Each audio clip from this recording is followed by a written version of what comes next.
Let's talk about iCarly. So there's a reboot slash reunion slash, you know how it is. People are actually clamoring for seeing what happens next with the freaking team. And, well, some might actually be wanting some cash. So there's a new show in development. But the thing is that one person actually decided to say, no, I don't want to be involved with this. All right, so basically, we have the person who played as Sam. She actually says that she is against this whole entire show. So here's what she thinks, and here's me just straight up saying, hey, hold on.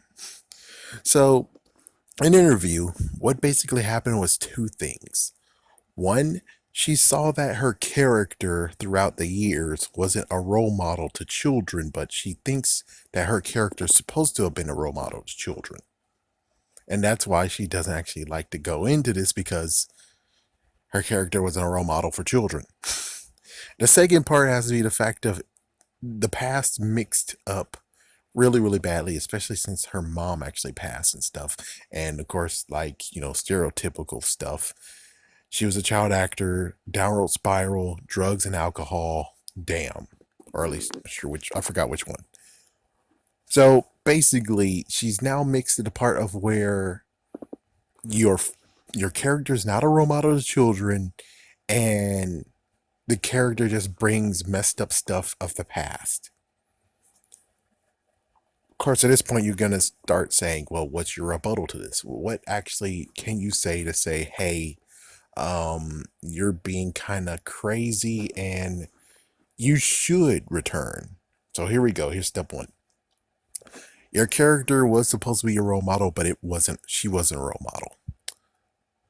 Bulk and Skull. It's like, yeah, we're going to Power Rangers. Bulk and Skull at first were not freaking damn role models.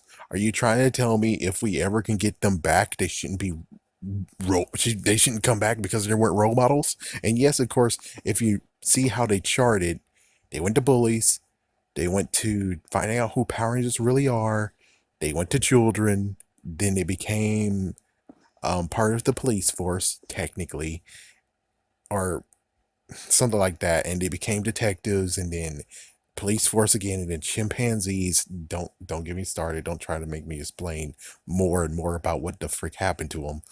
And then eventually became actual owners of a hotel. It's like they either worked at the hotel or they're owners at the hotel. I'm pretty sure they're owners because they actually make sure that all their guests are happy. Yeah, and it didn't seem like at all that they actually have to talk to someone higher up and be like, yeah, make sure you tell them that we're doing a good job, give us a good review so we don't get fired or anything and we might get a raise. It's like, no, no, it seems to me that they actually own that hotel. And of course, if you can put two to two together, I have a video. Basically, they started their own hotel chain, and eventually Bulk decided to say, I'm out, cash me out. I'll let you buy all my shares. I'm getting out of this business. He does that. Skull is still in there. Skull is now a freaking damn millionaire. He drove in a limo at the end of Samurai, but yet Bulk is in squalor. So that means that Bulk actually gambled away. No, I'm sorry to be a jerk, but let's just say this. He most likely gambled away or didn't do anything good with his money, and he's down to Zippo, and now he actually has to work for his living instead of living like a freaking damn king. Like, what the fuck is this? It's like, yeah, that totally is not a freaking role model. But the other hand is that he is a role model because at least he's doing something with Skull. I mean, sorry, not Skull. Spike. Yeah, he's doing something with Spike. He actually is being a role model to Spike. So, yes, but the best one besides, like, Disney did some of them, but they can't be touched because they were okay anyways. But the one that really is important is Victor and Monty. Those guys were not freaking role models. They are beyond not role models. And basically, she's saying this stuff technically means that Victor and Monty, which, yeah, please don't. For the love of God, don't. But let's just say this. She basically saying that Victor and Monty should never show up ever in Power Rangers again because they weren't freaking damn role models. Me personally, I agree. Let's not have them ever back to the show. But it's kind of stupid though, being like, so you're telling me that there's some people who actually like the characters, not me, and we're trying to say that, oh, they're not role models, so they shouldn't actually show up ever again. I mean, everyone likes most likely the Sam character. I was okay with the Sam character. Sam and Cat, I was cool with that. And well, apparently you're not cool with it, but the thing is that your character doesn't have to be a role model. You don't have to be a role model. Okay? And yes, maybe you gave some bad freaking advice and stuff, but the thing is that it was supposed to be just entertainment purposes. I mean, do you really want people to listen to Victor and Monty and what the fuck they did? Oh, hell no.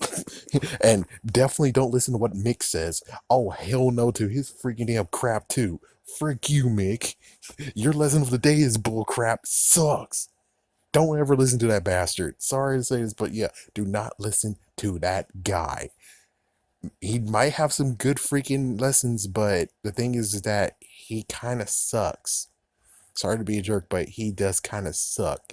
And he ball hogs. Means that no one should ever try to take the lesson of the day from him ever, or he's going to fuck you over. And that's what happened in one episode with Sarah. The episode before that, she actually had a lesson of the day and she said it. Then Mick fucked her over the next episode. Go ahead and check. It's like, don't check it out, but if you really want to check it out, yeah, check it out for yourself. He did do that. He actually did do that. He's pretty damn selfish and a jerk.